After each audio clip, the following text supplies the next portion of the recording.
Today, our fellow citizens, our way of life, our very freedom came under attack in a series of deliberate and deadly terrorist acts. The victims were in airplanes or in their offices, secretaries, businessmen and women, military and federal workers, moms and dads, friends and neighbors. Thousands of lives were suddenly ended by evil, despicable acts of terror. The pictures of airplanes flying into buildings, fires burning, huge structures collapsing, have filled us with disbelief, terrible sadness, and a quiet, unyielding anger. These acts of mass murder were intended to frighten our nation into chaos and retreat. But they have failed. Our country is strong. A great people has been moved to defend a great nation. Terrorist attacks can shake the foundations of our biggest buildings, but they cannot touch the foundation of America. These acts shatter steel, but they cannot dent the steel of American resolve. America was targeted for attack because we're the brightest beacon for freedom and opportunity in the world, and no one will keep that light from shining.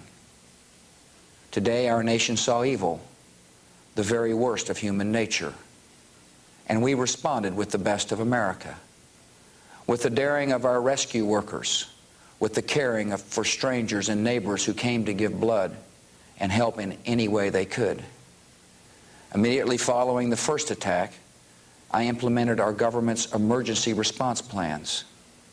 Our military is powerful, and it's prepared. Our emergency teams are working in New York City and Washington, D.C. to help with local rescue efforts. Our first priority is to get help to those who have been injured and to take every precaution to protect our citizens at home and around the world from further attacks. The functions of our government continue without interruption. Federal agencies in Washington, which had to be evacuated today, are reopening for essential personnel tonight and will be open for business tomorrow. Our financial institutions remain strong, and the American economy will be open for business as well. The search is underway for those who are behind these evil acts. I've directed the full resources of our intelligence and law enforcement communities to find those responsible and to bring them to justice. We will make no distinction between the terrorists who committed these acts and those who harbor them. I appreciate so very much the members of Congress who have joined me in strongly condemning these attacks. And on behalf of the American people, I thank the many world leaders who have called to offer their condolences and assistance. America and our friends and allies join with all those who want peace and security in the world, and we stand together to win the war against terrorism. Tonight, I ask for your prayers for all those who grieve, for the children whose worlds have been shattered, for all whose sense of safety and security has been threatened.